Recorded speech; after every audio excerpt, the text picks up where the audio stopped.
Sack lunches, author unknown. I put my carry-on in the luggage compartment and sat down in my assigned seat. It was going to be a long flight. I'm glad I have a good book to read. Perhaps I'll get a short nap, I thought.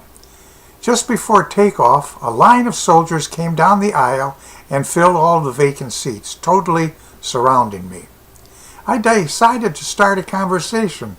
"Where are you guys headed?" I asked the soldier seated to the nearest to me.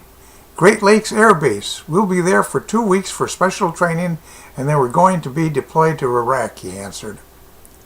After flying about an hour, an announcement was made that sack lunches were available for $5.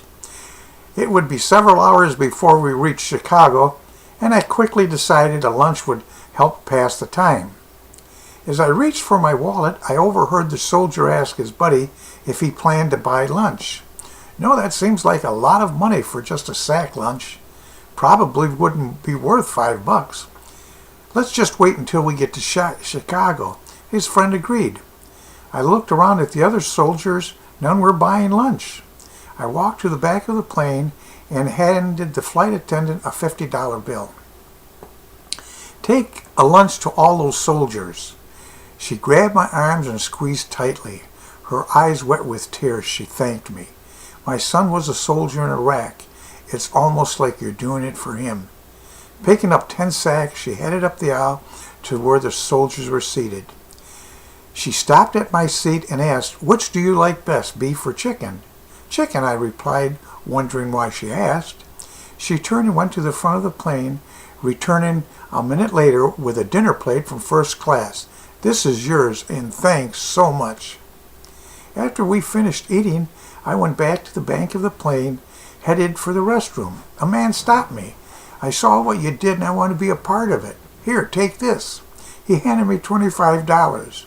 Soon after that, I returned to my seat. I saw the flight captain coming down the aisle, looking at the aisle numbers as he walked.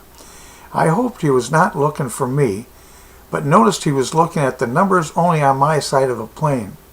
When he got to my row, he stopped, smiled, held out his hand and said, "I want to shake your hand." Quickly unfastening my seatbelt, I stood back and took the captain's hand. With a booming voice, he said, "I was a soldier and I was a military pilot. Once somebody bought me a lunch. It was an act of kindness I'll never forget." I was embarrassed when the applause was heard from all the passengers. Later, I walked to the front of the plane so I could stretch my legs. A man who was seated about 6 rows in front of me reached out his hand, wanting to shake mine. He left another $25 in my palm. When we landed in Chicago, I gathered my belongings and started to depart. Waiting just inside the airplane door was a man who stopped me, put something in my shirt pocket, turned and walked away without saying a word. Another $25. Upon entering the terminal, I saw the soldiers gathering for the trip to the base. I walked over to them and handed them the $75. "It will take you some time to reach the base, and it'll be about time for a sandwich. God bless you guys." 10 men left that flight feeling the love and respect of their fellow travelers. As I walked briskly to my car, I whispered a prayer for their safe return. These soldiers were giving all of to our country.